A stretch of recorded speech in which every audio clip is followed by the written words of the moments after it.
Ce faci, mă, Nica? A? Fanul lui Totorina, nu? Ce înseamnă lucrurile astea pe stradă pe aici? Pe la mine? A? Bă, cine a venit tu? La mine?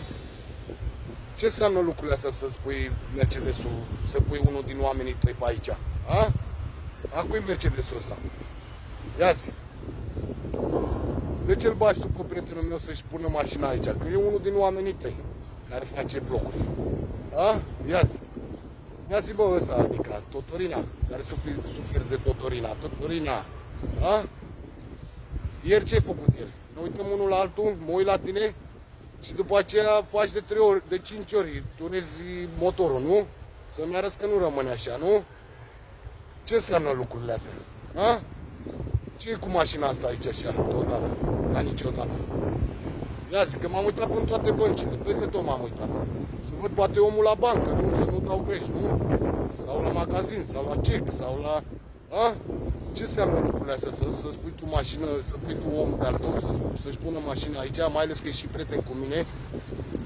Ăla te ascultă, într-adevăr, că ce zici tu aia face. Asta da, știu lucrul ăsta, că e al tău.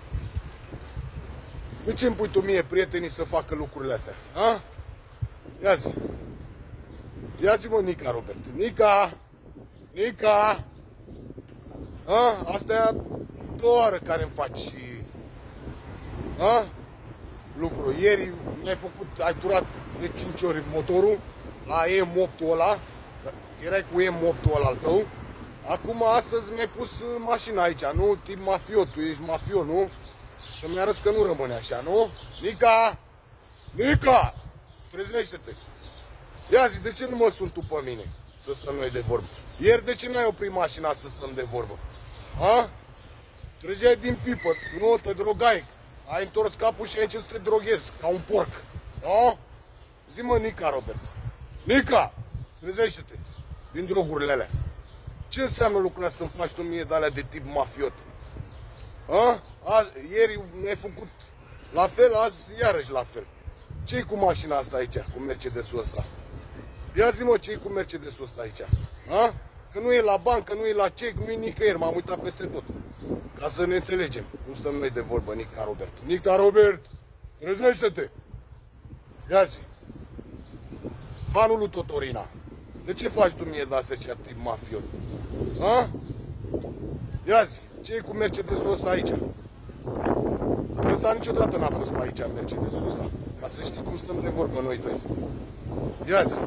Nica, câte ore are pe aici pus Mercedesul ăsta? Ia zi.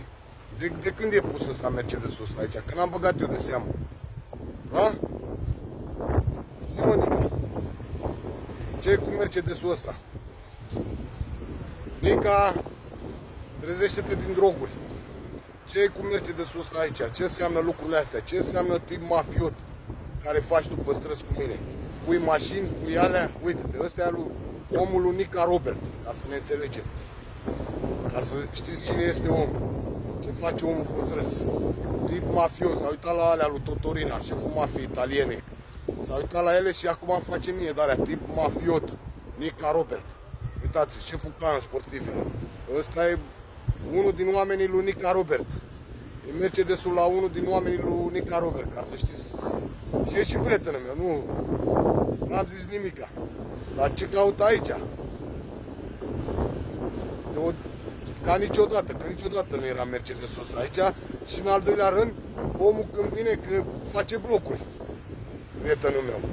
Omul când vine ori intră în bancă, ori intră în cec, ori intră să mănânce ceva, să-și cumpere ceva. Și nu e nicăieri. Eu m-am uitat peste tot, Nica, Robert, și pe cec, și pe la bănci, peste tot în toate băncile, și nu există prietenul meu și prietenul tău. Ce înseamnă lucrurile astea? A? Hai că vedem și noi câte ore să ținem Mercedesul ăsta aici. Nica, Robert. Ca să vedeți ce face Nica, Robert. Ăsta e unul din oamenii lui Nica, Robert. E Mercedesul unul din oamenii lui Nica, Robert, care e tot prietenul meu. Și uitați-vă ce îmi face mie, Nica, Robert. Îmi face postări, tip mafiot, își pune cât o mașină pe unde stau eu și pe unde umblu eu, ca să vedeți ce face Nica, Robert. Nica, Trezește-te din droguri, Nica, sună-mă ca să stăm de vorbă. De ce nu mă sun? Alea de tip mafiot, tu ești mecher, tu ești mafiot, nu? Bă, tu ești un mafiot de carton, mă, pentru mine, ca să ne înțelegem. Ieri, frumos, când ne-am văzut, trebuia să opresc, să stăm de vorbă frumos, dacă era bine, să zi frumos, să stăm de vorbă, nu să pleci și să te uiți și la urmă să întorci capul și să-ți faci pe baia în gură, să te droghezi ca un porc, așa te droghezi.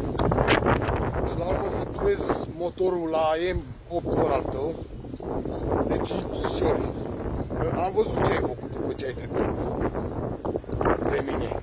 Să știi, Nica Robert, șeful planului sportivilor, care nu-ți vezi tu de treaba ta. Uite, asta e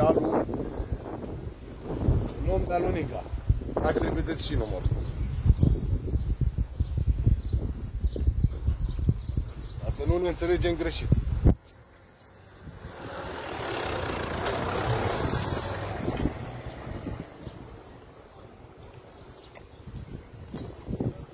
Așa.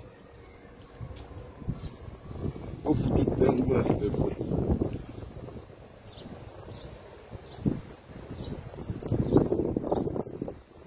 Nica!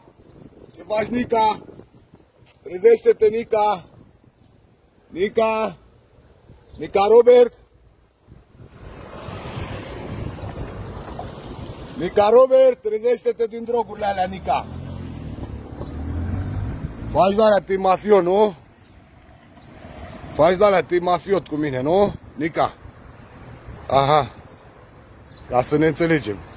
Nica Robert și-a pus unul din mașinile la unul din oamenii lui, la mine aici, ca să-mi arate că nu rămâne așa. Nica Robert, stai așa, Nica. Te filmăm așa frumos, să vezi. Nica, trezește-te din droguri, Nica. Trezește-te din droguri.